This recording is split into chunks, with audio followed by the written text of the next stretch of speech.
अस्सलामुअलैकुम, welcome back to my YouTube channel. और आज का हमारा टॉपिक आईटी से रिलेटेड है। हमारे सब्जेक्ट का नाम है सिस्टम एंड नेटवर्क और हमारे टॉपिक का नाम है सिस्टम एंड नेटवर्क एडमिनिस्ट्रेशन। ठीक है, तो बगैर कुछ टाइम ज़ाया कि हम अपने टॉपिक की तरफ चलते हैं। Introduction to system and network administration. तो इसमें वो कहते हैं कि system and network administration is a core IT subject focus on managing, maintaining and securing and organisations computers, servers and networks to ensure they run smoothly and reliably. ठीक है, basically वो क्या कह रहा है, वो कह रहा है कि एडमिनिस्ट्रेशन असल में एक ऐसी कोर आईटी फील्ड है जिसका काम ये देखना होता है कि किसी भी ऑर्गेनाइजेशन या कंपनी के जो कंप्यूटर्स हैं उनके सर्वर या पूरे नेटवर्क में जितने भी उनका नेटवर्क है, पूरा नेटवर्क वो ठीक तरह से काम कर रहा है या नहीं कर रहा, वो सही चल रहा है या नहीं चल रहा, कहीं ख़राब तो नहीं हो गया, वो सेफ़ है, उसका डाटा कहीं चोरी तो नहीं हो गया। ठीक है, ये सब कुछ देखना किसका होता है, एडमिनिस्ट्रेशन का ये काम होता है। ठीक है, हम किसी कॉलेज की एग्जांपल ले लेते हैं। ठीक है, अब उस कॉलेज में जितने भी स्टूडेंट्स होंगे उनका डाटा सारा सेव होगा। ठीक है, अब कोई उस डाटे में कोई कुछ कर तो नहीं रहा है। ठीक है, तो ये सब कुछ देखना ये किसकी ज़िम्मेदारी होती है, सिस्टम एडमिनिस्ट्रेशन की ज़िम्मेदारी होती है। ठीक है, फॉर एग्ज़ाम्पल आपका रिज़ल्ट आया, आपके लगने थे 20 मार्क्स। ठीक है, अब किसी ने आपके लगा दिए 10 मार्क्स। ठीक है, तो ये एक सही बात नहीं है। तो ये डाटा आपका सिक्योर है या नहीं है कि कोई भी आपके मार्क्स के साथ आके कुछ भी कर रहा है। ठीक है, तो ये सब कुछ देखना इसमें आ जाता है। अब हम चलते हैं हमारे core components of system administration के बाद तरफ। इसमें हमारे पास आ जाता है ऑपरेटिंग, यूज़र मैनेजमेंट और हमारे पास आ जाती है मेंटेनेंस। अब ऑपरेटिंग सिस्टम में क्या होता है, हम ये देखते हैं कि कंप्यूटर्स के अंदर जो भी ऑपरेटिंग सिस्टम है यानी कि विंडोज़ हो गए, ठीक है, उनको इंस्टॉल कैसे करना है, उनको अपडेट कैसे करना है, या फिर हम देखते हैं कि जो नए आने वाले यूज़र्स हैं उनके लिए हमने अकाउंट कैसे बनाना है।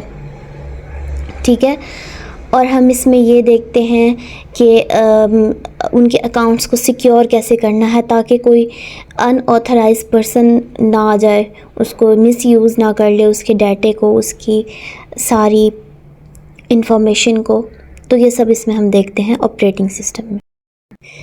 ठीक है, यूज़र मैनेजमेंट में यूज़र की हम सिक्योरिटी सारी देखते हैं कि इसमें यूज़र के लिए हम अकाउंट्स बना रहे हैं, जैसे मैंने पहली बात की, उनके पासवर्ड्स को प्राइवेट रखना, उनके पासवर्ड्स को मैनेज करना। ठीक है, उनकी सीक्रेट जो भी मैंने अभी कहा कि कोई थर्ड पर्सन ना आ जाए, जैसे अनऑथराइज पर्सन ना आ जाए। ठीक है, तो इसमें ये सब कुछ आएगा। अब मेंटेनेंस में क्या आएगा, मेंटेनेंस में वही हैंडलिंग सॉफ्टवेयर अपडेट्स के सॉफ्टवेयर को कैसे अपडेट करना है। फॉर एग्ज़ाम्पल आपके मोबाइल में नोटिफिकेशंस आते हैं, व्हाट्सएप की अपडेट्स आ जाती हैं, और जैसे आप इंस्टाग्राम पे अपडेट्स आती हैं, किसी भी ऐप को आप चला रहे हैं उसकी एक अपडेट आएगी आपके पास, फेसबुक की अपडेट आएगी आपके पास।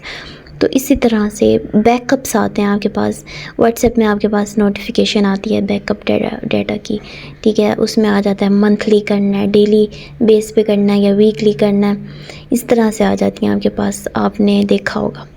तो जो चीज़ आप नोटिस करते हैं कमेंट्स में भी बताया करें कि आपने क्या क्या एक्सपीरियंस किया।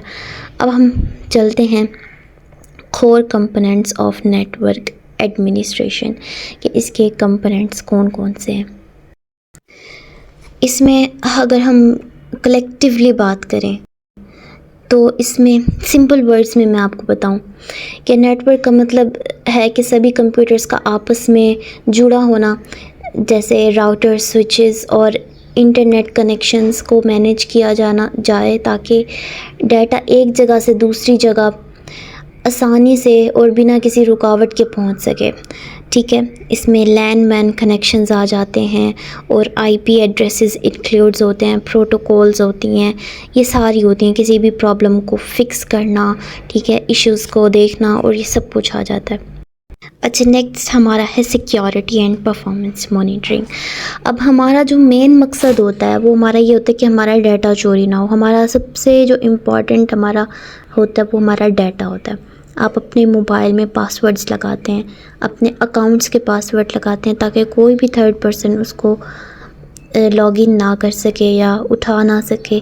उसका मकसद ये होता है कि आप उसको मिसयूज़ से बचा रहे होते हैं, ताकि आपका डाटा मिसयूज़ ना हो।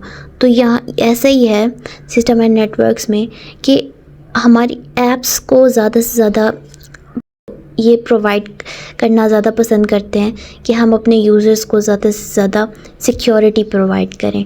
अब व्हाट्सएप है, दिन ब दिन वो ज़्यादा से ज़्यादा सिक्योर कर रहे हैं उसको, इसलिए सिक्योर कर रहे हैं ताकि यूज़र्स ज़्यादा उसको यूज़ करें, उस पर ट्रस्ट कर सकें। और ये सबसे अच्छा तरीका होता है कि आपका यूज़र आपकी ऐप के साथ कंफर्टेबल होता है। तो यहाँ पे भी यही होता है, डाटा प्रोटेक्शन की इसमें बात आ जाती है, और उसकी परफॉर्मेंस जो हो वो बिल्कुल अच्छी जा रही हो, कोई थर्ड पार्टी उसमें इंक्लूड ना हो, ठीक है। हमारा मकसद यही होता है, इंश्योर करना होता है कि सिस्टम कभी क्रैश ना हो।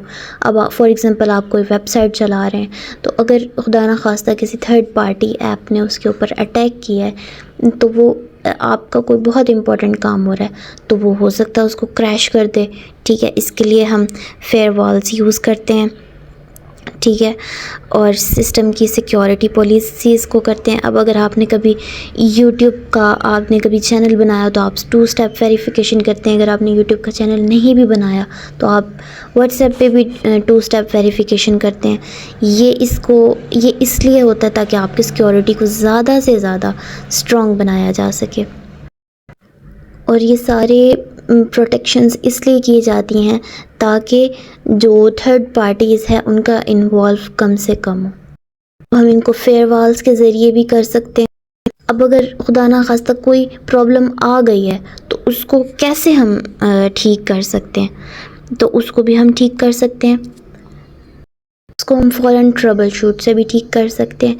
तो ये था हमारा आज का टॉपिक। अगर आपके अभी भी कोई क्यूरीज़ हैं तो आप मुझे कमेंट में ज़रूर बताएं। इंशाल्लाह मैं नेक्स्ट भी किसी न्यू टॉपिक पे लाइक और सब्सक्राइब लाजमी किया करें। अब तक के लिए मेरे पास आपके लिए यही था।